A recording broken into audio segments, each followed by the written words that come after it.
Hello and welcome to yet another episode of The InEVitable. This is MotorTrend's podcast about the future of the car. Where are we going? How are we going to get there? Cars are all electric or maybe hydrogen powered. Maybe they don't have steering wheels. What are we going to do? What are we going to tow with? That's a good point because, Americans, we love trucks, we love towing, and if it's inevitable, by the way, so this means every time you hear that noise, we've said the dumb name of the show. You love it. There's a problem. It's hard to tow with electric, so the range is cut in half. It's hard to charge, batteries.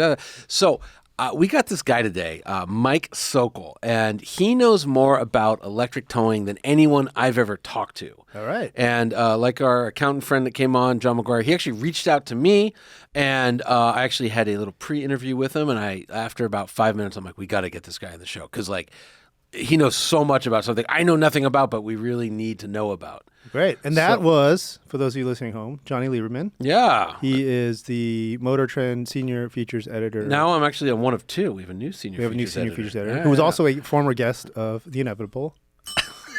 I love this thing, by the way. I have a lot of history with this. I forgot to keep this Amazon purchase, $4, I think. Yeah. Oh, wow. I've been meaning to get it for a long time. Huge fan of... for those of you who are old and lived in LA, KROQ. Oh, yeah. Kevin and Bean show. They always had a bell. It's an old shtick from any radio show, but anytime they said something remotely off color, they would hit the bell. So I was a Howard Stern fan. The whole show's off color. Anyhow, right. Without further ado, why don't we get Mike in here and he can tell you all about electric towing. All right, we'd like to welcome to the show Mike Sokol, who's going to be a very interesting guest. But however, I want to start this off. Ed and Mike have something in common, perhaps the only two people on the planet. The two of you like the Volkswagen ID4, which I find fascinating. Please discuss. Nice to meet somebody who also enjoys the ID4. I don't think you can say that comprehensively. I like the way it drives. Yes, I would agree. I have some serious reservations about the stuff on the screen. The screen stuff drove me nuts. Okay.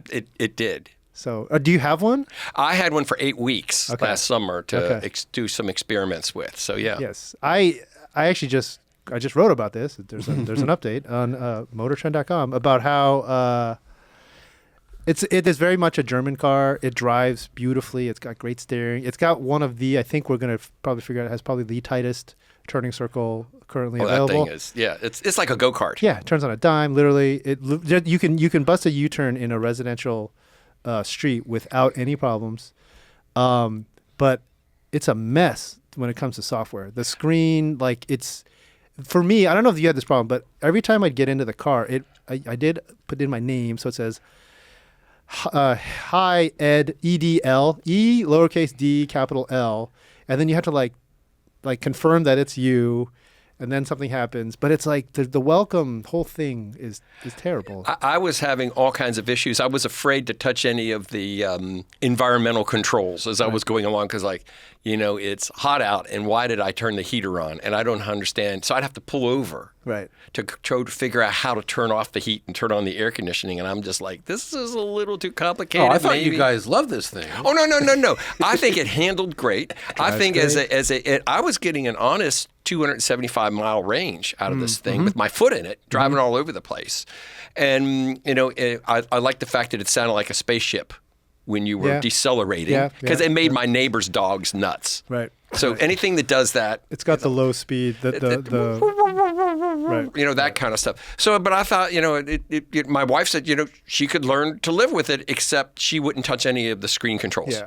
The thing that drove me and still drives me nuts, and I did make a weak attempt to read the manual to understand some of this stuff. They didn't even give me the manual. So that is probably the thing that's missing, and I think I want to be, before we slag Volkswagen super hard, I'm sure that if you bought one, hopefully the dealer or some assistant would walk you through some of this early stuff. The dealer. Well, no, because I didn't know. Did you know that the voice prompt is hello ID or hi ID? Did you know that? No. Yeah. So I would be driving around, and all of a sudden, the little thing would light up on the dash, and waiting for a command. And I'm like, "What did I say to trigger that?" It took me weeks. So if you say Heidi or something like that, exactly, Heidi. It'll pop up. Yeah. And the most annoying part about this is a problem that SDVs, software-defined vehicles, are going to have is it takes so long to clear that Yes. stupid circle. It's like 9 seconds before it goes away. So you've seen with Mercedes, the prompt is "Hey Mercedes," but if you're talking and you go "a Mercedes," Right.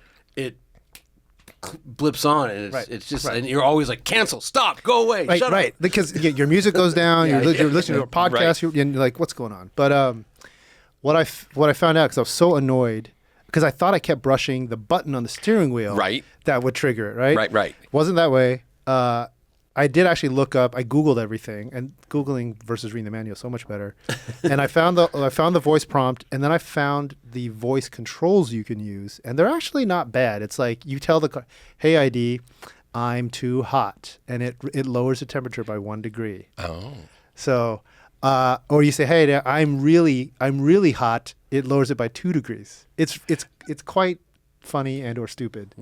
Depending. So on what how if you go really, really hot? I don't know. I didn't try it. I just went 2 reallys. One relay. Now, Mike, you were telling me though you got the I saw this happen in real life. You got the charger stuck in the ID4. Yeah, that was one of my first experiences, and I could not unplug the thing. Even unlocking. It wouldn't unlock. I mean, I was sitting there beating on it, and I'm threatening to drive away, but of course you can't drive away while you're plugged in. And I'll just point out, unlike every other EV on the market, the ID4 does not have a release button. They cheaped out, and there's no button to release it. You mean on the car?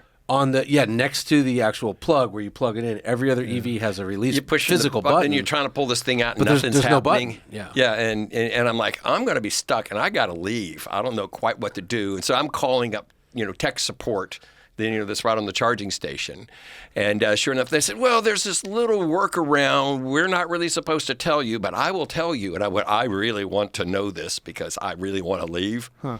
And it was click, click, click, click, and then click 5 or 6 times and do something, and then stand on one leg and spin around or whatever. I think it's if you click the charger cable 20 times in 30 seconds, that pops it out. They let you do it. It was on the key fob. Oh, and it was okay. like bump, bump. You have to do it like 5 times in 2 seconds. Boom, boom, boom, boom. Something like that. Yeah. And all of a sudden, it unlocked it, and I went, "Oh!" And he said, "Yeah." The guy said he learned it on YouTube. Yeah. This is tech support. We're gonna need to look that up and write a story about it because I think that has some SEO value. Yeah. Zing. Okay. Well, look, we've gone off on a tangent. Wow, it was a good tangent. Why are you here? How do you know this guy? Like, that's the better question. I called him. But Yeah. yeah. Well, I wrote this little story. It was you're being lied to about electric vehicles. Okay. And I got a lot of hate mail. A lot of hate mail. Yes. It went viral. I Yes. think we can legitimately say it went totally. viral. Yeah.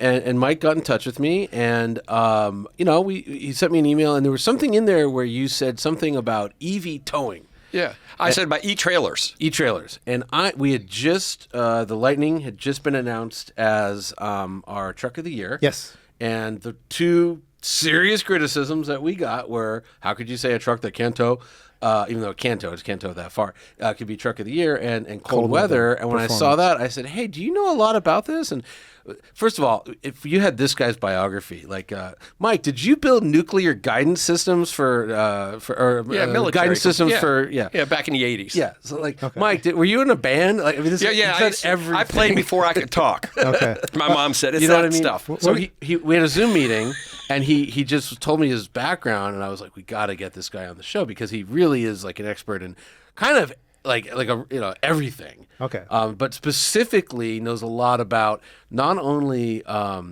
electric trailers but electric RVs, toads, which is my new favorite word. Yep. Which I don't know if you know that No, word. But we're gonna get into that. Yeah. Boondocking, mooch-docking. Boondocking and mooch-docking. All right. We're gonna. This is fascinating. But okay. Yeah, so that's what happened. And after we had this nice, really pleasant Zoom call, Yes. I said, we got to get this guy on the show. Okay. Yeah. So that's Rashomon. That's your side of the story. Ah. You saw his article? Yes. Well, you was a long time reader, first time podcast guest. Like how do you know MotorTrend? Or you just saw it? You came up. I saw it. I've been kind of a car guy since the 70s. Actually, Okay. since the 60s. Okay. And one of my readers, sent the article linked to me. Okay. And I do a lot of stuff under RV electricity. So Okay. I've been writing for the RV industry for about 12 years. But I've been actually been writing for ProSound magazines and everything for like 40 years or so. So I said, well, this is very interesting because a lot of my readership is really, really adamant about you can take my diesel engines, probably for my cold dead hands A lot of mindset. these are RV enthusiasts. RV, right. RV owners that are swearing, I'll never go to electric. I'll die first, blah, blah, blah. And I'm going, well, I just do the science, and we started looking through that. That's where we had the discussion on that. And I said, well, there was a lot of stuff in there that was very interesting because I've been writing about where we're going to source lithium, how we're going to do the power grid, what's going to happen in terms of the range loss of towing with electric vehicles. Okay. And guess what? I've been talking to and experimenting with the guys that are doing the actual what we call e-trailers, so the ones that are self-propelled. Okay. So let's back up. So somebody sent you his article. Yes. You read it and you thought, this guy's a fill in the blank. Oh, no. I thought it was interesting. I thought he was brave. Okay. Because, this is the thing. You turn yourself into a lightning rod for a lot of people when you start talking like that. Because it's very easy to just bash the whole industry where it looked like he had actually real numbers, real studies that he was referencing, as opposed to somebody says, I think this is going to happen, or I don't like this, or whatever. So don't you know what's happening in the Congo? I don't either, but it's happening. Well, I mean, look, Mike and I, we talked about this earlier, but I just everything I read, despite liking EVs, not liking EVs, I couldn't get past the stat that, on average, 20% of the energy in gasoline is used to propel a vehicle forward. And with regenerative braking, 80 to 90% of the energy in a battery propels the vehicle forward. So that's about approximately 4 to 4.5 times more efficiency. There's no case for internal combustion, just based on math. There's just no case for it. They pushed ICE engines, internal combustion engines, right about to the max of efficiency. Physics is not going to allow much more. Yeah, so I think that's where I tried to, that was my angle going in, was like, whatever you say, Congo, grid's not going to work, whatever your argument is, you're never addressing the efficiency argument. Right. And I think that's where we connected. Yes. So, but hang on. So he was provocative, made himself a lightning rod. Overall, accurate? Any flaws to the... No. I thought it was actually very accurate. I mean, and of course, a lot of this is a moving target that you're trying to hit. And there's a lot of things, science is marching on, battery efficiencies are increasing, and all the other things. But I thought that was well written, and it actually made a lot of sense logically. And I've been a writer, like I said, for 40 years. I appreciate when somebody is willing to go and do the studies and reference these things, as opposed to I think or they say. So then, if he was just, he's right. It was entertaining to read. What you just wanted to reach out to? I wanted to reach out to somebody that was doing it because and basically I said, hey, and I think I casually mentioned about, do you know about, e-trailers? And I know nothing, but I understand, the sticking point is, when people say I tow, they're either towing, everything's on a trailer, or they're going camping with an RV. Right. And so I was like, this really, if you looked at the comments on our Ford Lightning announcement, like 90% of the comments were just talking about towing, and I said we got to find like a electric towing expert and cold weather. I engaged on a couple of the cold weather. This is funny because I would maybe I don't write things that anybody... I certainly don't write things anybody wants to read or compliment. So I only engage people who are just crapping all over me or the brand or something we published. Yeah. So this is fascinating. But before we dive in, so you are... you just told me, and I forgot. You're based in Maryland. Right. Okay. Actually, Hagerstown, but up on Funkstown Hill, which is why I have the Funkworks Lab. Which is? Just my basic, it was a square dance studio attached to the house. I do a lot of independent consulting testing for the various RV suppliers. Okay. And what's the closest big city to you? I'm outside of Washington, D.C. in Baltimore, about an hour. Okay. All just right. west of that. That's the context. Yes. What's your EV charging infrastructure like out there? Well, every super Walmart has got chargers all over the place. Electrify America. Yes, they've got Electrify America. 350 kilowatt? You got the fast chargers? They've got one 350 in them, and most of them are... 150s? Yeah, the 150s, yeah. Okay. And I think a couple of them on the end are like 50. Yeah, they always have for the older EVs. Right. Are there trash cans? There's a running joke with the MotorTrend staff that they don't put trash cans or toilets near any of these chargers, so they're just filthy. These. But most of these ones at Walmart actually are new. It's actually pretty nice. One of my complaints, which we can talk about later, is I have not seen a single one that you can have a trailer attached to your vehicle that you can charge up. Let's go now. Let's talk about this because, look, this is the thing, right? Americans buy more pickup trucks than anything else. Right. You're going to need, drive-through chargers, essentially. Right. So what have you heard anything industry-wide about this sort of, because I know Rivian does it. I will say the Rivian chargers are all drive-through. I think we looked at it. I had the team sort of crowdsource how many pull-through chargers are there in the country, and we think there might be the 3 that there are in California, and 2 of them are built by Rivian or something like that. I could not find a single one. Yeah. And this is, I had actually done a couple of towing tests with the ID4. I mean, I had a tiny little pod camper behind it, and I got myself a Class 2 hitch, and that kind of stuff. And I had to just even charge this up anywhere. I had to go take the trailer off, and I'm going, this is stupid. Yeah. And I talked to guys at EA and a few of the other ones, and one of the guys said, "Oh, is this a thing?" And I said, "This really, this is a thing." And then they went and put a whole new set of chargers out at our local, I guess the new Walmart / Sam's Club thing. Right. And I don't know how many parking spots they've got in that parking lot. I mean, it's one of the big massive. There's just thousands of spots. Right. And they just put them all right there. So, I mean, it would take nothing to put a lane in. Right. Put a lane in that you could just one lane. They're so out of it. It's crazy. And the other thing is, it's getting a little better, but the earlier Electrify America installs, I think they size the spots based on a Leaf. Oh or yeah, a they were 3. little. And so an F-150 that's electric, you would have trouble. It's a real problem to get in the spot, and then you're hanging into a lane. There's no thought behind them at all. Yeah.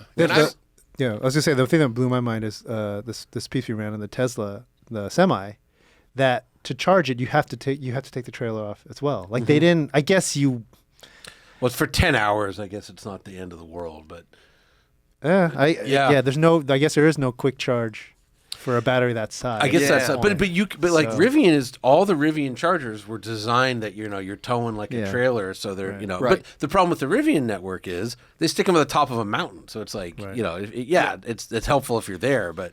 Now, in my part of the country, there's a lot of people who do not accept electric charging or electric vehicles. So I found that I would be sitting there with my little ID4 just, doing my phone stuff while I'm charging up for 40 minutes. And, I would have somebody pull in front of me in the non-charging section and just give me the finger on the way out. Because, you are obviously one of them. Oh, right. Yeah. I don't know if they do it out here, but they do it in Maryland. No. I mean, I think California is now over... What is it? It's over 5% of new cars were. Oh, we are. It was higher than that. We have California and this is where we get all the hate because we're not in California. Our readers are not in California. But I think we're we were over 900,000 EVs sold in this state historically. The next largest was Texas, and it was under 100,000. It was 40,000. No, it was just over 50, and then Florida was just under. Yeah. It's so, of course, we have. Yeah. And the crazy part is, as many as we sold, our infrastructure isn't great either. We had a whole issue the holiday season driving between 2 tiny towns you've never heard of, Los Angeles and Sacramento, and not being able to find enough working chargers to make the road trip, painless. Are you guys finding dead chargers? Yes, everywhere. I see a lot of them. I go in there and they go, "Well, those 2, they're dead, and that one's." I'm going. It looks okay to me. What's the problem? Right. My favorite was I remember I had an Audi, e-tron, RS e-tron GT, brilliant car, but I had 11% battery because I went to 2 chargers. One. There wasn't a charger. It was on the Audi's nav system. This is a charger. Whoops. And I was in Morro Bay, which okay, it's a little tiny town, but it's a vacation destination. Wasn't there, and then there was another charger in town. I went, and the charger was there. The cable had been pulled off. Yep. And so I had 11% left. I'm like, I think I can make Pismo. Probably, maybe. Right. I don't know. And that's where you get screwed. That's what I found out. When all that range anxiety. Yes, exactly. So, but back to Mike. Yeah. instead of me explaining, what qualifies you at all to have your own newsletter and to be an expert on RV electricity or any of this electrical stuff? Electrical stuff. And well, I have your bio in front of me. Okay. Well, aside from the nuclear guidance systems. Well, okay. Well, I started first doing my first electrical experiments and testing when I was 4 years old. Okay. My parents. Everybody did that. You put a staple into the outlet. Oh no. Okay. No, what I did was and I remember this distinctly. I had one of those big 1.5 volt batteries, lantern batteries, igniter batteries, and it looked the size of a big beer can. Yep. And it was it's got the coil on the top. That little thing. No. Thing. This had 2 screw things on the top. Oh yeah. And I remember those, I got a Lionel train that year, and I was just tearing things apart. Now my dad was a history teacher, and my mom was a nurse, so none of these guys could help me. I'm taking this thing apart, and I'm looking at this little bulb, and I'm sitting there with a paper clip and this battery, and I remember putting it across there, and the thing got red hot and burned me. And then I took the bulb and I connected it up, and then it lit up inside, and something inside of me said, it's the same thing happening. Instead of being that red glowing thing, it's like white glowing thing. Right. And then my uncle, who knew wiring, he came over the next year. He taught me to solder. So I'm learning to solder at age 5 and 6. Lead solder, perfect. Perfect. All I could. Yeah, you can see what happened. You see what happened to me. And so I became self-taught in all of this. And so I went into mechanical engineering. I worked at Corning Glass, but I was also taking electrical engineering courses at Cornell because of Corning Glass. Okay. And so I done 3-phase power. I was an industrial robotics designer. All the controls and mechanics and everything. After that, I went into Angstrom Precision, and we were building and calibrating nuclear guidance systems. After that, I went into computer systems in the 90s, and I started installing computers in all the businesses that I knew. What was the operating language back then? COBOL. I started with Fortran. Fortran. I started with Fortran. I did the original IBM 370 install, all the power install for Corning Glass. Wow. Okay. So this is how far this goes back. Right. And then Fortran was still like punch cards, right? We did punch cards. Yeah. We did, and then we got the fancy tape stuff. Right. Now, my one claim to fame at Corning was we had this huge motor generator set for this IBM 370, and it was like this big, massive 3-phase electric motor, and a big flywheel, and a big generator, because this is what you use to stabilize your voltage. Except we couldn't get it started up. We would flip the 100-amp circuit breaker, and it would trip the breaker. I got the bright idea, tucked the cover off of it, kicked the wheel over with my foot, and flipped the breaker on, and it would start. And I told the head of IT that's what he needed to do as kind of a joke, which did not make the plant manager very happy. We then upped it to a 125 amp breaker, but you could see. So I've done this forever. Okay. But I am a pro sound guy and pro sound engineer, so I have done every kind of gig you could possibly imagine. And huge, I did a lot of the power stuff. I've done all the president's inaugurations. I've done stuff for Beyonce and REM and AC/DC. We've set up their system. We had their massive system. They travel with their own backup diesel generators. Yeah, man. I knew one of their roadies. I never actually did their shows, but I would work on their systems and prep them. Okay. Because the company I worked for was their live sound company for like 10 years. They did Hell's Bells tour and for those about the rock tour. I used to drink with this dude that was a roadie for AC/DC, and he would say, it was like, 2 747s of equipment broke down into 18 semi-trucks. Oh, yeah. And it was just I said, nuts. what did you have? He goes, well, we traveled with our own diesel backup generators because one time in like South America, the power went out and people rushed to the stage and the barriers failed and a couple people were trampled to death. Oh, yeah. So we never want to have that happen again. Right. So we bring our own crowd barriers and we bring our own backup generators. This stuff, the power for that's its own level of crazy. Is it? Yeah, it's just to keep all of the I'm going to just make a mental note. We have a project for you because this guy, Seabaugh, one of our employees, Christian Seabaugh, he wants to get a heavy metal band friend of ours to play a show using the lightning to power. Oh, yeah, you can do that. It's easy. I've done a whole series of articles for Pro Sound Web on battery powering sound systems. We're bringing you in. Consider yourself looped in. Who's going to play? Misha, my buddy Misha. Big heavy metal band. Yeah, it's good music. You wouldn't like it. Modern power amps are so much more efficient than that stuff from the 70s and 80s. You're using vacuum tubes. And, Well, even the original transistor stuff is all heavy metal, and the power supplies were just all copper and diodes and iron. The new stuff's all switched Class D. and you started this, and you brought him here. So we're gonna settle something once for all. So you're a sound guy. You're an audiophile, or you just like big power? Oh, I'm an audiophile. Okay, so you like music. Oh yeah. How long have you been into music? And like classical, any genres that particularly like? Oh no, it's a big Pink Floyd, Led Zeppelin, hard rock. Oh yeah, rock, Leonard Skinner, all of that. But I've done sound for jazz, for choir, for country. I love bluegrass. Would you say you have good taste in music? Yeah, I would guess so. Would you say that? Oh, golly, would you say that you can speak on behalf of what is objectively good sounding music? Well, all music is what you like. And I will give you a story. I'll give you my wife grew up listening to big band kind of stuff. So when she hears Stars and Stripes or one of those things, and she was a fife player, flute player, she gets all weepy-eyed over that stuff. I'm listening to Led Zeppelin, and I've got tears coming down my eyes. And I go, it's a love song. Yeah. It's a love song. A whole lot of love is a love song. She goes, it sounds like drums banging. I'm going, steady there, girl. All right. I'm not sure why I married you. Then I might be screwed here because you're gonna lose whatever weird point you're trying to make. No, you'll know this one when I ask it. The Beatles. Yes. Is that good music or not good music? Oh, Beatles were amazing, but from the fifth Beatle. George Martin, the engineer. You mean from a recording? Oh, no. He helped write and arrange all of this stuff. Remember, they were just four guys from Liverpool that didn't know what they were doing. But objectively, the music, the stuff that's been recorded on wax is good music. Oh yeah, that stuff was fabulous. Beatles is absolutely fabulous. It bores me to tears. Well, I just find it boring. Zeppelin. You told me it's objectively. You said it's bad music. I'm like, there is no such thing as good. There's no such thing as bad music. It's what you like. It's bad. Yeah, I mean, it's just pop music. Just pop music. I know. No. I didn't even ask the Michael Jackson question. Yeah, and also, you know what?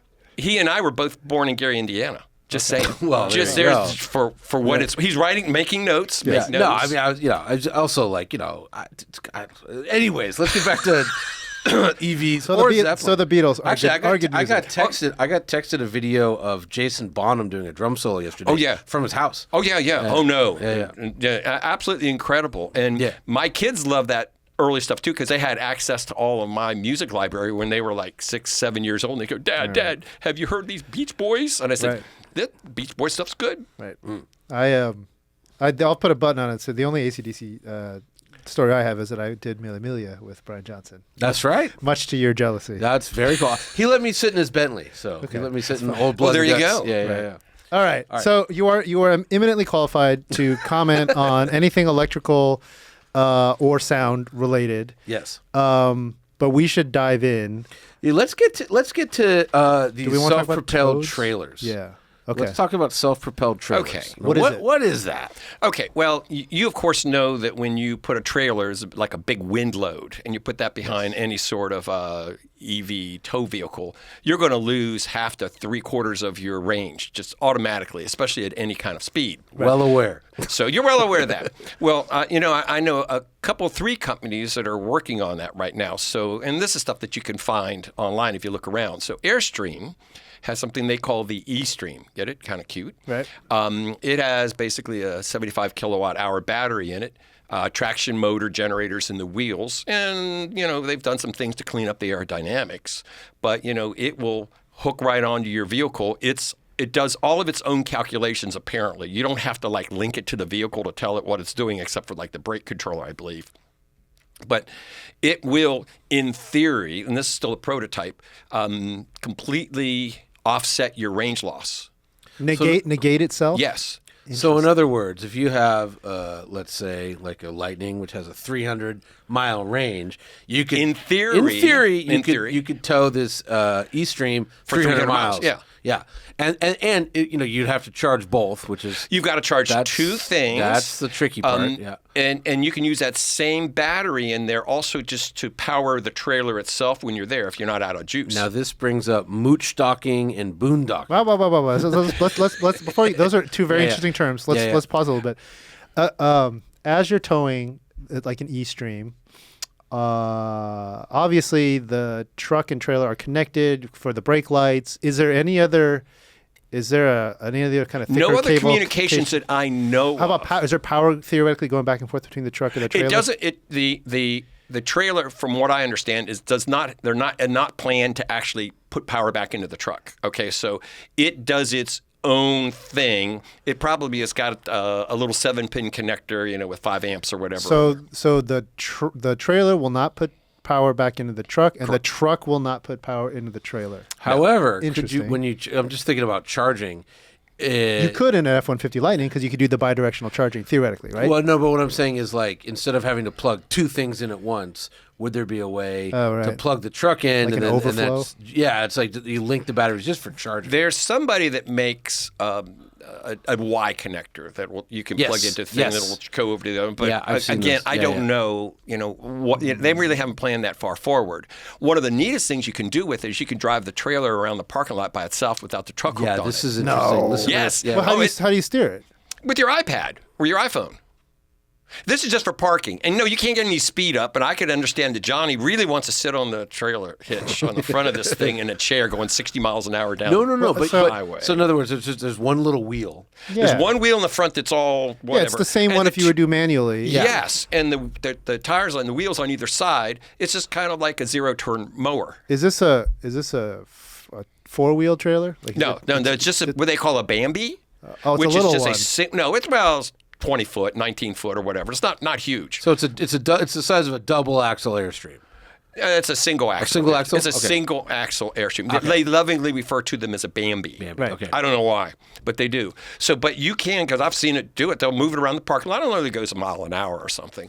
But for a lot of people, backing up, especially into tight spots, is a real challenge. Yeah. You disconnect this thing, and you can just drive it around and put it in your spot. And the same thing when you want to hitch it back up, a lot of people have trouble. Interesting. I think there's some software that'll actually move up and follow your link onto your hitch. But again, They have suitcases that do But that. I mean, I have that with my kids' Lego sets where the controller is your iPhone. Yeah. It's that. So, it's a big Lego. Yeah. That's cool. It's a big Lego. So the battery pack, do we know what it is? 75 kilowatt 75 kilowatt hours. which is about the equivalent of your ID4. I was going to say that's a 60. Is that 62.5? It's not a 70. I think 82. I think it's an 82. 82 is like and 84, and I think also like the big on the Tesla Model 3 and Model Y, the big pack is like 80 or 82. Who's building their packs? I don't know. And if I did, I couldn't tell you. Right. Is it? But it's similar chemistry. Yeah. And so, LG and I'm not sure if it's lithium ion or lithium iron phosphate. Of course, there's different chemistries. I believe it's lithium iron phosphate on that. People are starting to switch to that. That's becoming Yeah. Because It that doesn't way you tend get to rid of melt down and blow up and right. So no conflict minerals or less conflict minerals. less conflict minerals. That. So lots of questions. Does this do these e-trailers? They obviously weigh a lot more than a standard trailer because of the giant battery. Right, they do. But remember, weight is not really the big issue for towing in terms of mileage reduction. It's aerodynamics. It's aerodynamics, and they've done stuff to improve. They say they improve the aerodynamics. Of course, I don't have any details. You can only lay down in it. But that's it's a full size. It looks like a full size Airstream. But like a that's a wedge. great question though. Like, so how much weight? So you're probably adding like a ton. So it's significant, but I don't know exactly. It's a 4,000 pound Airstream. You add let's say it's close to a ton, 80 kilowatt hours, 75 kilowatt hours, right, probably around there. So it's still 6,000 pounds. So like most trucks can do it. Well, I mean, I'm thinking EVs. Like I know, like the Rivian's at 11,000 pound. What the Ford's 10,000. It can. Yeah. Stay on mic, Johnny. I'm loud, man. You can hear me. On mic, man. You can hear me from the other side of the room. Don't worry about it. Is there regenerative? Yes, it does regenerative braking. Okay. What I really like about that, and again, I've not towed one yet, but the fact is, it kind of acts like an exhaust brake. Right. When you're going down the hill or whatever. Right, exactly. Instead of throwing that away as latent heat, it actually will put power back into the battery. So both the trailer and the truck are recapturing energy downhill. Yeah. And you said so Airstreams on this. You said there's two other. There's companies? another one. It's called Lippert. Yeah, Lippert. Now Lippert is the biggest company that you've never heard of. They make frames. They make frames. They make doors. They make stairs. They make every gadget. They own all the other companies that do all the parts. And so they have a frame that they call the Edison. And this is a frame, and the battery packs are between the rails. Right. And they are going to be, I think, something like some huge amount, 80 plus, 90% of all frames in America's RVs are Lippert-built frames. I've heard the name. Some monstrous number. And so they're, of course, wanting to develop this so that other people will put their bodies on them. But the biggest thing is one of the Airstream advantages is in the name. Right. It's an Airstream. Sure. Right. And they are really, really aerodynamic. Whereas, I have a 19-foot, what they call a Geo Pro toy hauler trailer. Right. It's a single axle, all that other stuff. But it's got every kind of doodad on the roof and every kind of doodad on the side. And when you put it on a gasoline or a diesel truck, you still lose half of your mileage. Well, look, I'm glad you said that because for people, I want the people that aren't listening to the InEVitable to hear this. But yeah, towing takes your diesel engine and cuts the range in half. Right. But it's just easy to get diesel into a vehicle. You get diesel in 5 or 10 minutes. And that's the thing. They just accept the fact that now instead of 20 miles per gallon, you're getting 10. Well, Johnny, when my truck gets lighter, the longer I go, too. Yeah. Now, I have a story about that because I had bought, and this would be, 15, 20 years ago, I had a GMC 1500 pickup truck that had this big 400 and some odd cubic inch gas engine with a big 4-barrel carburetor on it. And that thing got 12 miles per gallon no matter what I did. Drove it around town 12 miles per gallon. Drive it on the interstate 12 miles per gallon. Sure. So I went and I wanted to build a recording studio into an Airstream. And I found somebody that was selling an Airstream down in Florida. I had to pull it out of the desert. He only wanted $500 for it. So I said, I'm going to drive from Maryland down there to get this thing. I went down there, had to put new tires on it and pump it up and check a few things. I towed it back to Maryland. I swear I got 13 miles per gallon. Just because the whole thing was a more aerodynamic form. Oh, interesting. So it was just okay, Airstream. Right. Then of course, I get a regular 19-foot toy hauler, and it's a square box, and you can, instead of 25 miles per gallon, with a power boost, it's down to like 12 or 13. Right, it's just what it was. Yeah, and that, you talk to anybody who's engineering EVs, and they tell you that that's the biggest threat to range is just aerodynamics. Exactly, and so so part of it is the RV industry is now aware of that, and before nobody cared. Now everybody's starting to talk about it. So I know that there's stuff happening. I'm not sure exactly who's doing it all, but they're all aware of it. And then who's the third person or company making the... Winnebago. They just introduced one last month. I can't remember the name of it, but this is what we would call a Class B van, kind of like a Sprinter van thing. But it's all electric, so it's electric traction motors in it, just like you would expect. And it's using 48-volt lithium batteries for what we call the house batteries. And the house batteries, so the big holy grail is they want to be able to run the air conditioners all night just off of batteries so you can boondock. All right, we'll get in there. But hang on, I have a lot of questions just on this RV thing's kind of blowing my mind. So first of all, RV industry is owned by other than Lippert doing the frames, isn't it like Thor? Isn't it like Thor Industries? Thor owns everybody, huge, right? Well, not everybody, but they're the biggest ones in the world. Do they own Winnebago? No. Okay, and they don't own Airstream. Yes. They do own it. They do own Airstream. They're out of the same plant. So Lippert frames aren't under any of Lippert does not make RVs. Lippert supplies all the stuff. The huge company, they supply all kinds of gadgets to go in there. So do Thor and Airstream use Lippert frames? I would guess so. Probably, maybe. Yeah, probably. I would guess so. I don't think they make their own frames. Okay. And then this Winnebago Class B, it must be... You go buy either. I know some of these they did them on a Ford Transit. I was going to say it's Transit, right? Ford Transit, I believe, or they did a ton of these on Sprinters. So Airstream would have the Sprinter Class B, and so but not full electric. No. But they're converting it to full. Yeah, they're converting. So they've got the Winnebago. So none of the ones from Airstream, they don't have like a Class B. The one would be you will call a tow behind, trailer. Right. But Winnebago, apparently, this is all electric traction motors from the ground up. So I don't know the exact process that they're doing through, but they've promised me a ride in one when I want one. Is this related? You were telling me about a food truck, electric food trucks. This is fascinating. Okay, here's another one. Okay, this is great. They had me come out to the Detroit Auto Show here a couple months ago, and this is a company called Harbinger.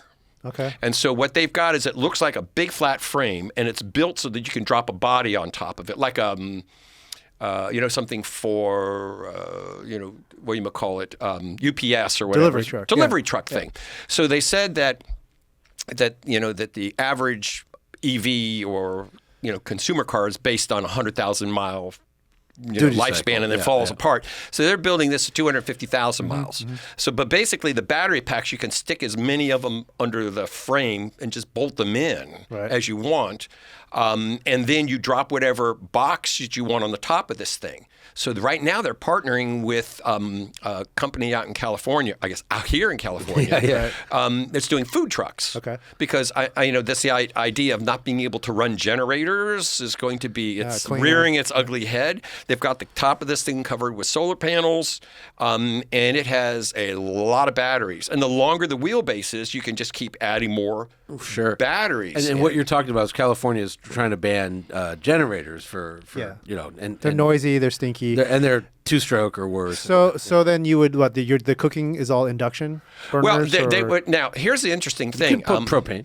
Well, they can have propane, but here the interesting. My son, the chef, the cook, the baker, he swears up and down by induction cooking, and we've actually done a couple of mind experiments. I actually think you use less energy for induction cooking than you do for propane or natural gas because there's this huge plume of hot air.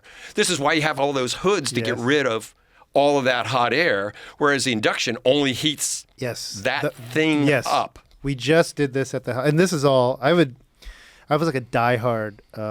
Gas. I like to cook. I'm not a chef. I'm a home cook. I love cooking. I bought a very expensive Thermador gas range when we redid our kitchen. Right. And then I've been kind of, people tell me about induction. I'm like, I don't know. This is kind of lame. IKEA has a great, very cheap induction burner. It's called the Tilreda. It's like $70. Oh, I bought it right before the Washington Post article came out that says like they're going to be banning natural gas in the house. Yeah, burning gas in the house gets your kid asthma and everybody else cancer. Yeah. So I tried it, and I actually put a thing on my Instagram about I timed boiling 2 cups of water head to head on my gas burner and on the biggest burner, highest setting, and this IKEA one, and it was about 3 minutes from cold to boiling on the induction, and it was 4.5 on the gas, which is a tremendous amount of time. That shocked me when I saw that. I was like, holy cow. And then what you notice is that, to your point, the handle of the pots is not hot because it's not heat. It's that have that around. plume of hot air coming over the top of it. And he's a chocolate maker. He actually has a degree in chocolate making. Oh, interesting. Your son. My son, yeah. And he also does wine stuff. I mean, I eat really, really well. Yeah. Did he train at the CIA? The Culinary Institute? Yeah, he's a graduate culinary. I figured. And then he interned at the Williamsburg Inn for like 5 months doing desserts. Nice. Okay. I mean, we eat really well. We should get him on the show. Anyways, go ahead. Sorry. But the key, of course, is now some of the RVs are starting to put in induction cooktops. Yes. And so, for instance, one of the side things that Airstream has done is they're making basically what they call all-electric trailers. Now, these are not the self-propelled ones, but they're getting rid of the propane bottles and expect you to be running off of electricity. Yeah. The prepper off-grid community is like losing their mind right now. Like, how are you guys going to do that when the world burns down? Oh, yeah, all of that there. But it's really interesting. Like I said, in my son Kevin, he says every one of the chefs that he knows that are real chefs, they've got induction cooktop burners all over the place. Right. Yeah. All right. Okay. Well, hang on. The last question on induction. Does it draw more though? Does it, if you have do induction cooktops take more power from? Okay, so this is one of the tests I want to do. so I measure everything. So what I'm going to do is take a tank of propane and put it on a really, really sensitive scale that can talk to my computer. Got it. And then go ahead and see how much energy from the propane, because you can easily calculate that if you know what that is, and say how much energy did it use to take so much water and raise it by so many degrees over so many minutes, and then do the same thing with the induction burner, and then do some calculations back and forth. Okay. And we predict that it will be a lot less energy for an induction. Interesting. Right. Okay. But the only way to know is to really do it. I don't trust B2U charts. I don't trust anything marketing people show me. Sorry, marketing people. So people who are listening are like, what are you guys talking about? Like, What are we talking about? The induction burner uses a magnetic field to excite the atoms. It's got to be magnetic. You have to have something that's fair. Yes. The magnet will stick. You can't use aluminum pans. You can't cook with ceramic. It's got to Copper, have it's got to Le basically. Creuset's work on it. Yes, as long as you can put a iron, magnet. If you can put a magnet to the bottom and it sticks. Yes. That cookware will heat up when placed on an induction burner. But it's fascinating because you can theoretically, literally take the pot off and put your hand on the burner, and you won't burn yourself because it heated the pot. And that's wild because my mom always had she always liked electric better than she had the infrared. Yeah, and like you will burn the hell. Burn my hand so bad, because and you can't tell. Yeah. And this is like now, they started putting red lights, but the original one was black, and I don't know what I did, like. Hey, Mom. Yeah. Right. Yeah. All right, well, hang on. All right. Let's get to these weird terms. Boondocking. What is boondock? Mooch-docking. What is this? And then toads. Okay. You're going to love toads. Okay, you're going to love toads. Yeah. You look at him and goes, oh, how can we go? Okay, No, so, toads is great. so boondocking is basically taking your RV out in the boonies. Yes. Where there is no electric power. So Yeah, you can okay. see typically you would go and plug into a pedestal. It's just a portable little power station that it would be at a camping spot. Yep. Or you can plug it into your house. But, nobody wants to go camp in a campground because there's other people right next to you. Ugh. You want to go out somewhere. I did this. So just to, I have some knowledge of this. I went to New Zealand pre-pandemic with my newlywed wife. Right. And New Zealand has a huge camper van culture. Right. And including, you can camp anywhere. You can pull your camper van, as they call it, in New Zealand, anywhere, as long as you have a toilet. As long as you're fully self-contained. Right. So this is boondocking. Right. Essentially. Yeah, that's boondocking. But to do this, you need a combination of solar panels. A lot of these guys will bring a generator out there, and a big old noisy generator. Nobody likes that. So many places, especially if you're in a state or a federal campground, Yes. will not allow you to run generators beyond a certain time. Yeah. And so now you've got to have solar panels. Now you've got to have more batteries. So rather than the standard 100 amp hour battery, which is around 1.2 kilowatt hours, now a lot of them are putting in 200, 400. Mine has, my little 19-foot toy hauler has a 400 amp hour battery, which is 5,000 watts or 5 kilowatts. It will run the air conditioner 4 or 5 hours. And I've got maybe, I think, close to 600 watts of solar panels on the top. I could boondock for a week. Wow, Like that long, yeah. It's pretty amazing. All right, now mooch-docking. Okay, mooch docking is when you don't want to pay for a camping spot, but your brother-in-law has got a driveway, and you put that in and you run a power plug out and you plug it into his garage outlet. So you're mooching power so that you can stay overnight and still run the stuff in your RV. Okay. It's not what you do at Walmart. Walmart is boondocking. Well, Walmart, there's no outlets out there unless you splice into a lighting tower. You want to be in the boonies with boonies. I know. I know. No, that Walmart that's its own Walmart culture because what happens is you're driving along and you're really tired at night and where are you going to park? Many times they've got whole books listed of which Walmarts will welcome you, especially if you go and you buy some crap in the morning. And Can I say crap? Yeah, sure. The corporate policy at Walmart, from my understanding, is anyone can spend the night in the parking lot. Yeah, not all Walmarts allow that. Oh, no, there have been some of because some people take advantage of it and they leave the place filthy. And, it's sleep at Walmart, shower at Planet Fitness, or whatever, right? Because a lot of people who own RVs, like you would rather not have to do your black water, your gray water. You don't have to do that because whatever goes in the tank, you're going to have to get rid of. So at some point, that's always the poo is always the problem. Yeah. All right, now toads. So you're going to love this, and actually, I'm very fascinated by this. So what is a toad? Okay, so a toad, TOAD, is slang term for a towed vehicle, TOWED. So you see the big, motorhomes going down the road, and they're towing a little Jeep or something behind it. That's lovingly referred to as a toad. Right. Now, That's your check TOAD. this out, Ed. Imagine if it was an electric vehicle where all the charging happened while it was just being towed. So tow charging. When you arrived at the campground, you would have an electric vehicle that have 200 or 300 miles range. And remember, most people do with it, right? They drive the motorhome, they park it, and then they just run to town to get groceries. They go to town. They go to see the sights around and that kind of stuff. This is why these electric bikes now are so very popular. That kind of a thing. But they want a 4 down tow. That is, they want to have all 4 wheels down. and they just want to hook up a little tow bar onto this thing. And Mike told me something fascinating, which was that the reason there's so many Jeeps is you can get it with a manual. Yeah, you got to have a manual transmission to do this sort of thing. Put it in neutral. Yeah, Right? but imagine an EV where you could actually, it doesn't you don't have to worry ever about plugging it in because you're towing it behind your RV, your motorhome. And it also acts like an exhaust brake when you're going down the hill. Yeah. And you know. Well, but isn't everybody who, first of all, there's probably some hardcore RV people who are like, you guys, this is like, how is this news, right? No, this is news. This is No. They keep asking me this constantly. But that they want some this. manufacturer to come up with a vehicle. They want an electric vehicle they can tow behind their thing, wheels down.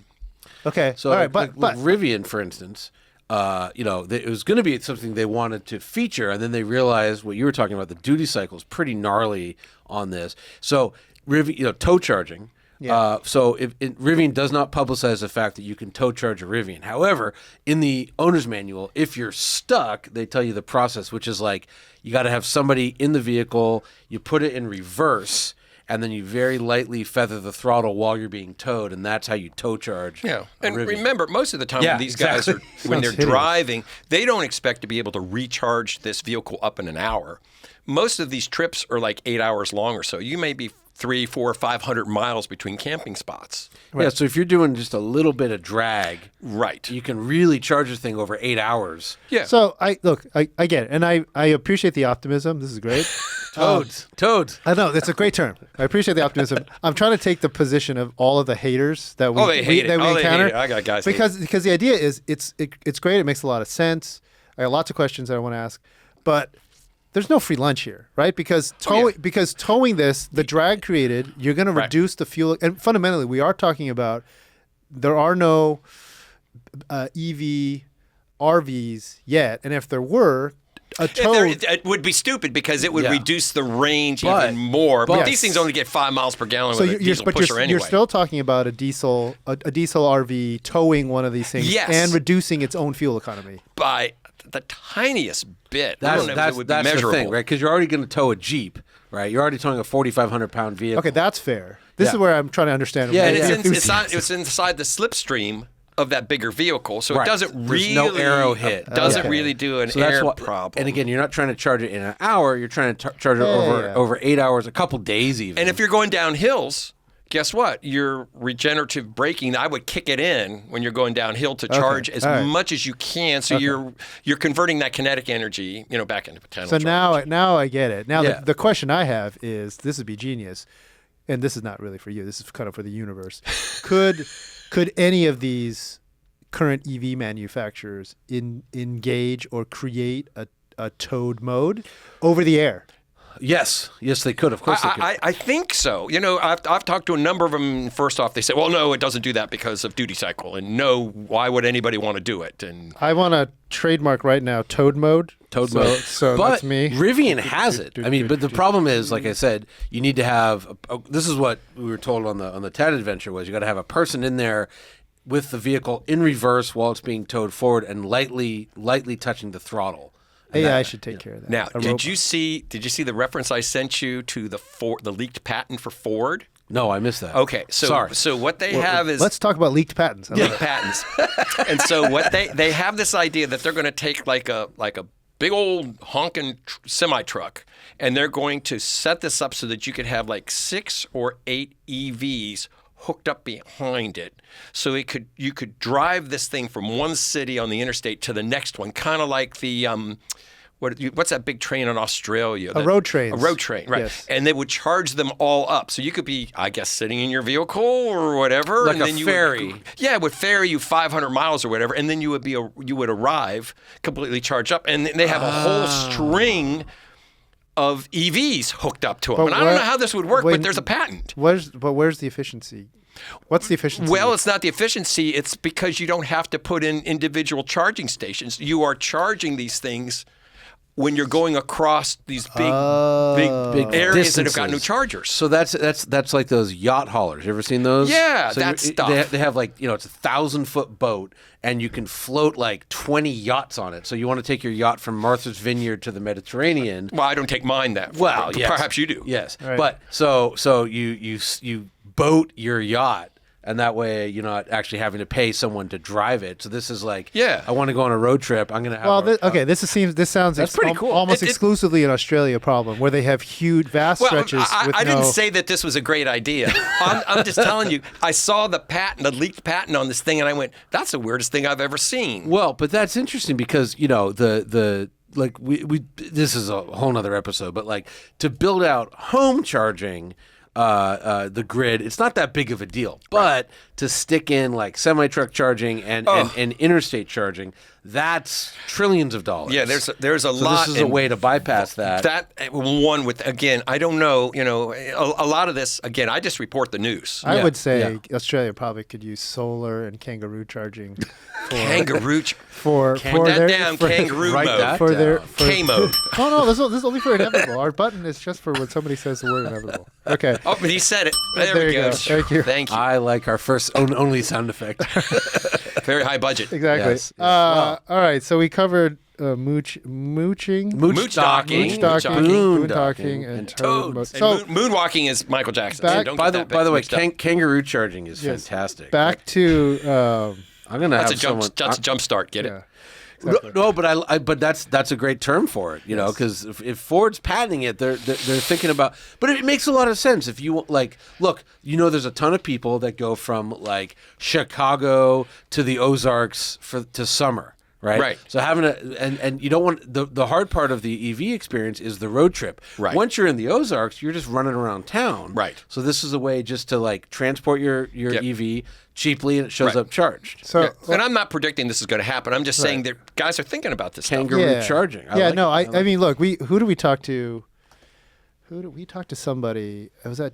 Oh, when I talked to Larry Burns, the guy who developed the GM Highwire, the longtime engineer, General Motors, they were talking about how GM was doing. They were talking about electric vehicles back in the 50s. Sure. Because back then they were talking about long haul. They've been talking about long haul trucking and electric vehicles for so long because of how much money you could save. He estimated back in the 60s and 70s. GM thought they could save $4 billion if they could figure out a way to power the trucks with copper wires in the road, like induction charging, right. like all this crazy As stuff. opposed to gas or diesel. As opposed to gas or diesel, right. Yeah, so, but sure. let me go back to this boondocking with your toy hauler. You said you have solar panels on the roof that can generate 600... It's 600 watts. That... Okay, so it doesn't sound like a lot, but remember, if I was trying to run the air conditioner every day, I could not. But all the rest of the stuff, it will easily take care of all the basics. Like just lights inside. It could take radio. care of lights, fan, radio, TV. I could put I've threatened to yank out the propane burners and put an induction thing.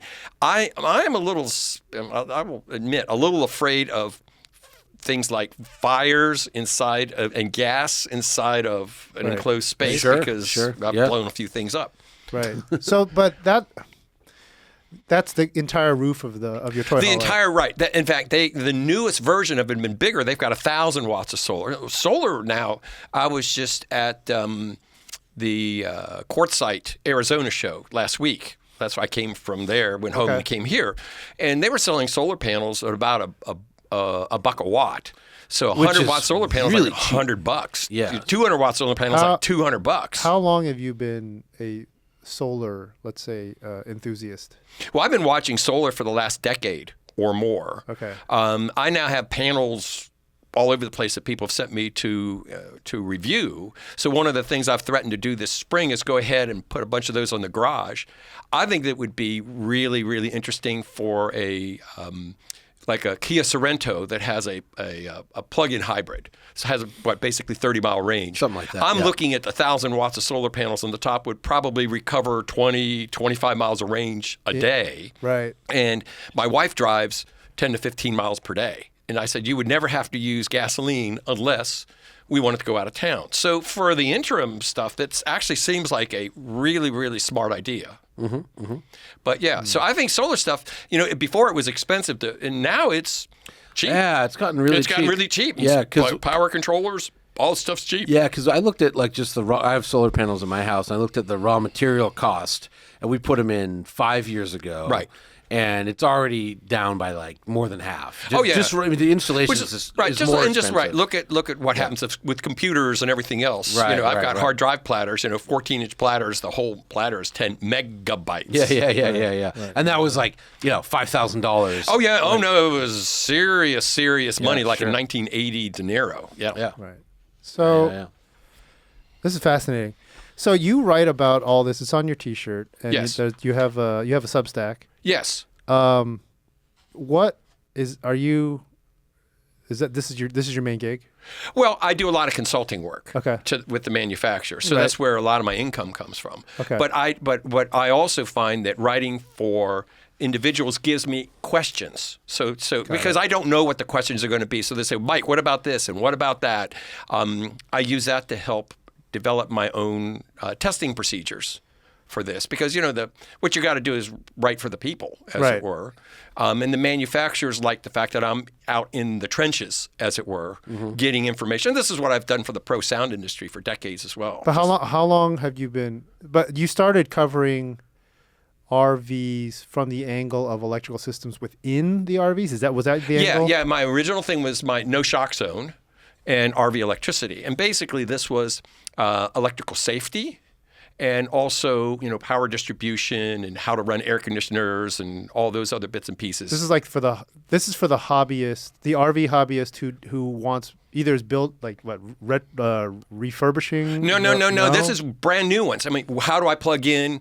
What can I plug into? How do I manage my power? Okay. See, anytime you're in an RV, you've got to basically realize that you have a very small fraction of the amount of power that you have in your house. Right. So at the very least, you have to do what we call manual load shedding. Okay. That is, what is manual? Yeah. Okay, load shedding is if you have too much power, you're going to pop a circuit breaker. Okay. Are you a Green Acres aficionado? No. What?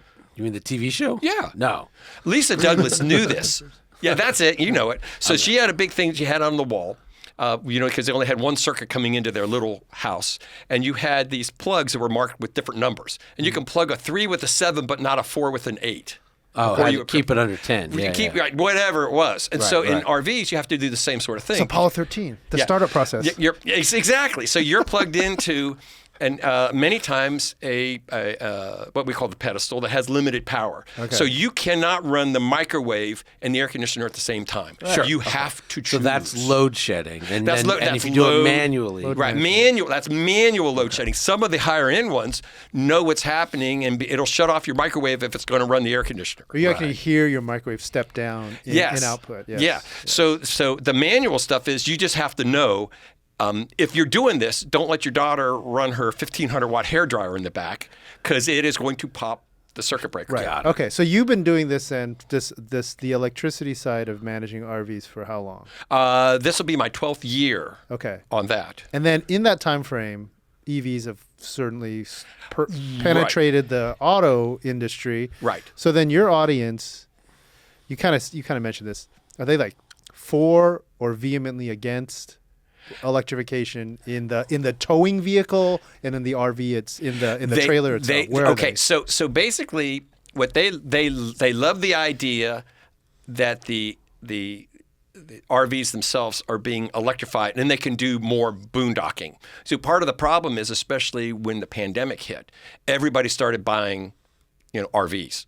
Okay. Because you couldn't fly, you couldn't cruise, you wouldn't. Yeah. They're filling those things like crazy. You couldn't be near people. Oh, you can be near people, and the problem was they did not make more campsites. Right. So now it's like we've got to go someplace else. Boondocking. So boondocking. So this is where lithium batteries upgrades are going, solar panel upgrades. They're doing all this sort of thing to make them able to run off-grid. But they want to go out there with a diesel vehicle. They're going to go out with a diesel vehicle. Okay. So now, but they are interested in all this, and this is when they ask me, what about electric? An EV towed? See, all of these. So, like I said, I like writing for the masses because the masses give me ideas. I didn't even know that anybody would want an electric Toad. Okay. But yet they would want an electric Toad. Okay. Right. So it sounds like they're thoughtful and more open-minded than our audience. Well, it could be. I don't know. How dare you? I try to be really, really careful and just be completely scientific about all of this. I got good some strategy. Guys. It is. And they start yelling at me and stuff. And I'm going, if you want to fight, bring your slide rule. Okay. But if not, go away. Well, let me ask you this though. So how close are we to seeing the first electric motorhome, like a 40-footer?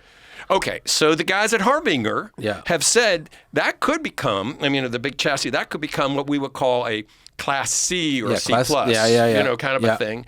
But again, I don't know where they're going with all of this.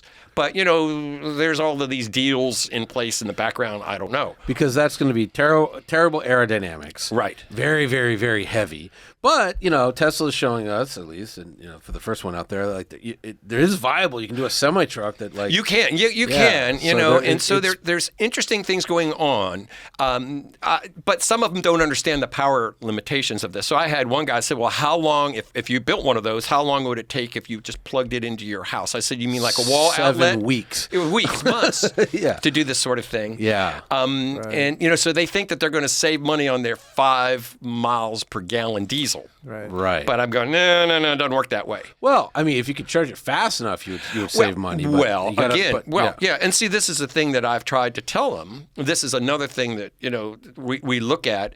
So in Maryland, we're part of First Energy, it's our Potomac Edison. They're now this spring offering put in the extra 100 amp meter and set up for a smart charger, so you only charge your electric vehicle from 9 p.m. to 9 a.m. Right.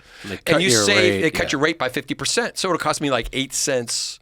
You look at it, it costs you 8 cents per kilowatt hour as opposed to 16 cents. Why do you have to put in the meter for because that's how they do it. You've got to have a separate smart meter. You can't just put in the level 2 charger no. and the charger they want you to have have They say they want you to have a smart meter. And that's there because California, the way that's it works, the government getting involved. Whatever. Well, yeah, but California. Well, I can only speak to DWP, but here is if you charge between 8 p.m. and 10 a.m., it's the lowest rate. There's 3 rates. Yeah. But you think about that. That's like 8. If you have, let's just say you have a 100 kilowatt hour battery, just for instance, that's like $8 to fill up your battery. Yeah. And you go 250 or 300 miles. I literally did this morning with Eric Tingwall, where I went through I showed him my. See, here's a crazy thing. My electric bill for December of this year was $468. Okay, right. $62. My electric bill from 5 years ago was $62. Yeah. So, in that time frame, I did remove a gas furnace, and I put in a mini split system. Okay, so that's one thing. Right. My wife got a plug-in hybrid that Right. only has 17 miles of electric range, and we're constantly charging it. Our goal is to try to hit 1,000 miles per tank on that plug-in hybrid. Right. And then I got this ID4 from work. Right. So that accounts for those 3 have increased the load. But you've taken money that you would have spent on other fuel sources. Well, except that my gas bill is what's crazy low. Like my gas bill has only dropped by like $20 since pulling it out. You mean your Nat gas? natural Yes, gas? my natural gas. Yeah, bill. but what natural about gas. your gasoline bill? Exactly. Well, yeah. Yeah, you got to factor all of that stuff in. And so, first off, there's real money and then there's emotional money. Right. Yeah. And when people see I paid $50 to fill up my vehicle, and I'm going, well, that's $20 more than you're used to. Can't you survive an extra $20 a week? And we're all going to die. No, people can't. Yeah, for sure. Yeah. So okay, this is super interesting. Did you have a toy hauler? And what was the tow vehicle that you're towing? Well, he did an ID4. No, that's not for the tow. No, I had an F-150 for that. A regular gas. Yeah, just a regular gasser. Okay, and then do you have any self-propelled RVs? Do you have a Class B or? I do not. Okay. I do not. I've threatened to get, but I know someone that's got it with one of the original GMC motorhomes. Oh, okay. With the double axles in the back, super and cool then what was it? The Oldsmobile engine with the big. Yeah. And I got to tell you, that's just as slick. It looks like a spaceship. Right. I mean, they're really really all slick. super round. That would be, if I wanted to have a project, but I'd have to have $50,000 or $100,000 to do it.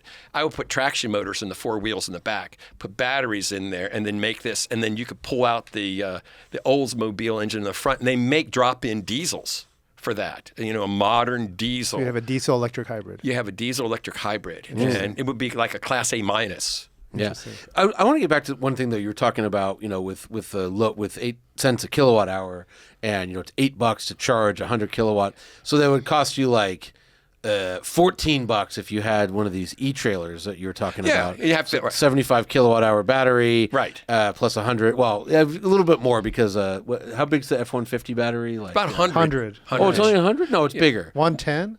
Yeah, I'm just rounding this up to 100 just so that arithmetic is easy. It's $20 to fill up. Yeah, to fill up both vehicles. Right. That could give you a 300-mile range. That will give you 300-mile range versus diesel. I don't know. It's like still $7 a gallon out here. But this is assuming you can do it slow and overnight and at your house. If you go to a fast charger, it's 40 cents a kilowatt hour, at least in Maryland. Yeah, same. 36 cents. We calculated at my house. 36 cents. We Tingle and I averaged. Tingle and I averaged my off peak, my super off. Oh yeah. We just charge at night. What are you charging during the day? Do you know what yours is? What would your average be? I don't know my average, but we only charge at night, so it's I think DWP is like 7 cents a kilowatt. No. At night.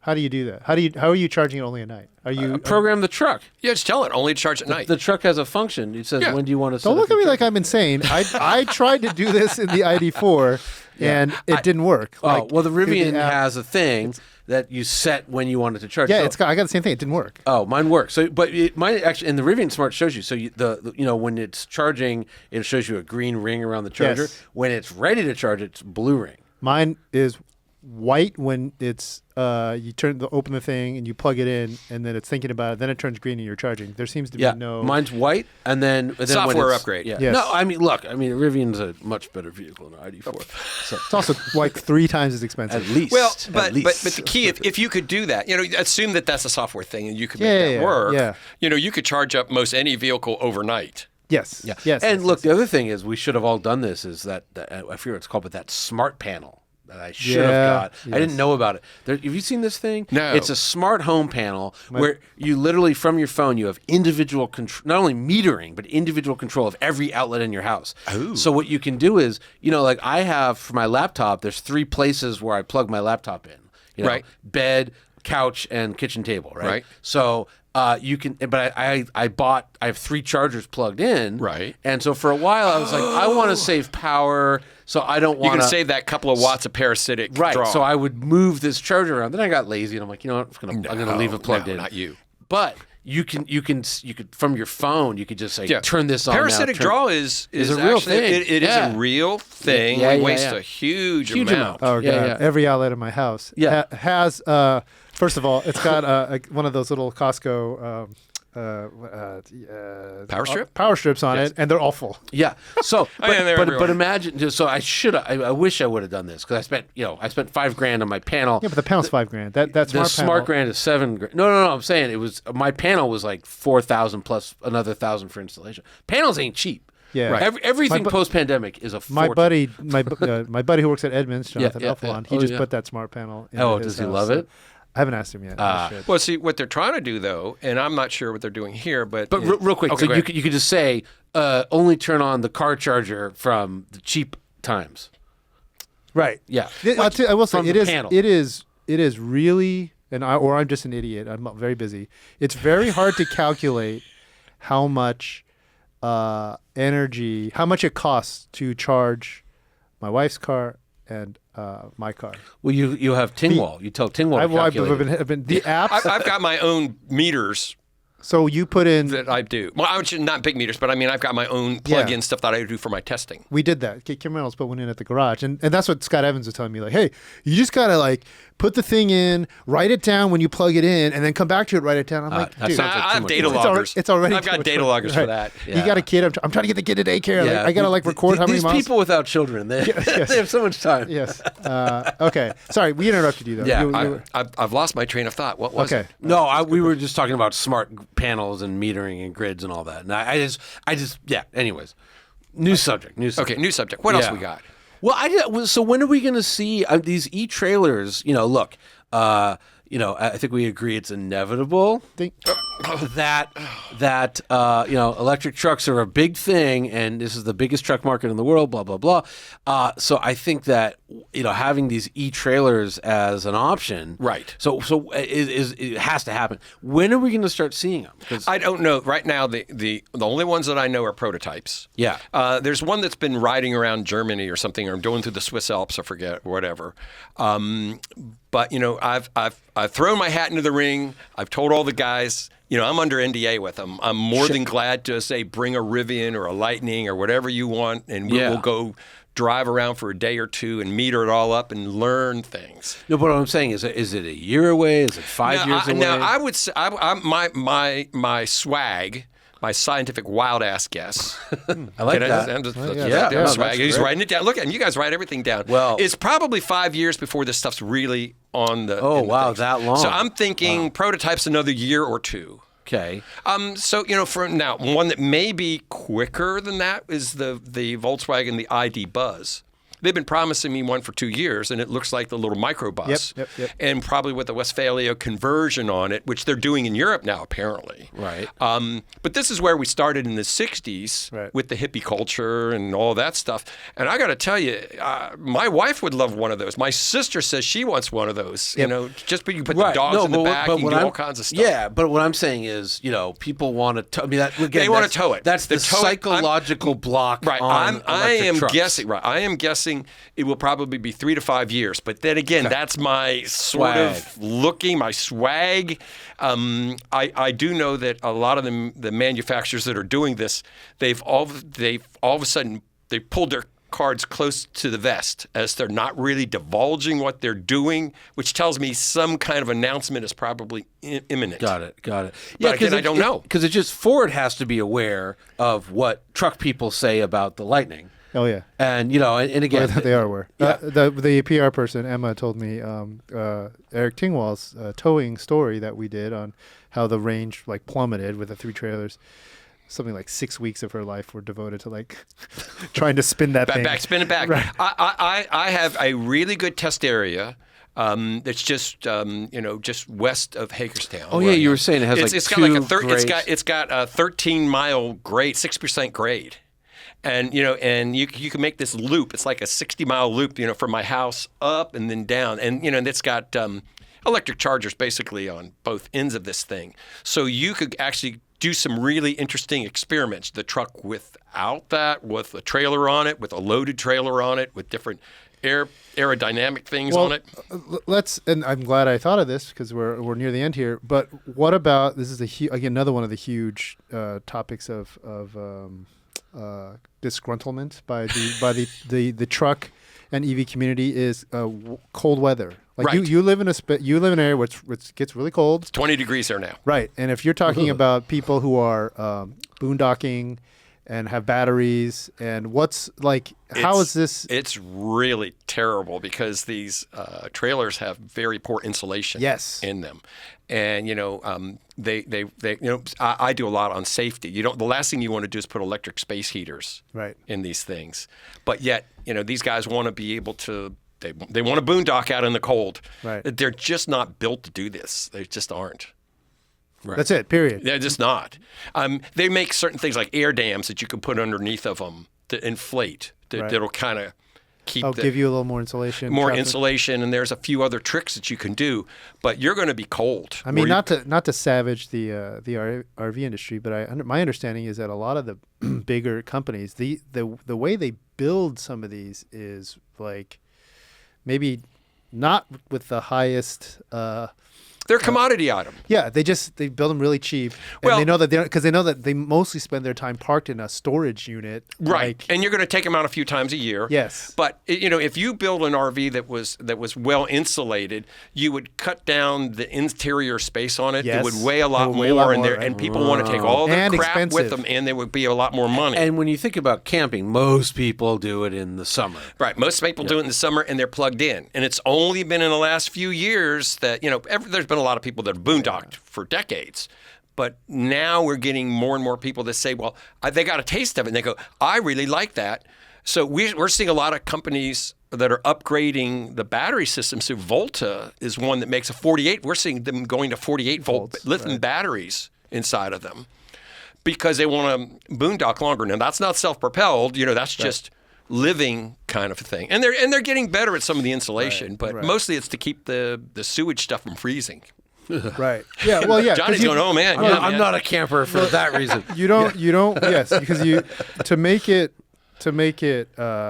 nicely insulated, thermally efficient. Right. You decrease the volume, you increase the cost and the weight. Or you can You don't. It doesn't necessarily have to go up in weight, but then the money goes up, right? Right, and this is what they call park. They call it a park model. Yeah. So that's just basically one that gets delivered kind of like a mobile home and gets parked. It's built by Forest River and these same guys, but it was never designed to be towed around. It was designed to be towed and put in an RV park. Right. It's kind of this whole thing that you're seeing with these roto-molded coolers, like these big Yeti coolers. Like those things will keep a bag of ice solid for like 7 days, but the volume inside is like this because much. they've got it's that is the issue. There's and there's no such thing as free lunch, right? Yeah. They're heavy, they're they're expensive. right? Or you buy the thermos at Walmart that keeps it solid for like 1 day. And it's $25. And it's skinny little walls. Skinny little walls. Yeah. And that all engineering is a series of compromises. Yeah. Huh. Well, this was fascinating. Yeah, it's good. It was good. I want you to come back when there are e-trailers, because I really like. I just that's ring your bell. That's going to be inevitable if we're really switching to electrified trucking. Well, right? What we should do is when we do Truck of the Year, Yeah. we're thinking of moving it to a different place and maybe in doing some different kind of trailers. Yeah. Maybe involving what Tingwall did out in Detroit.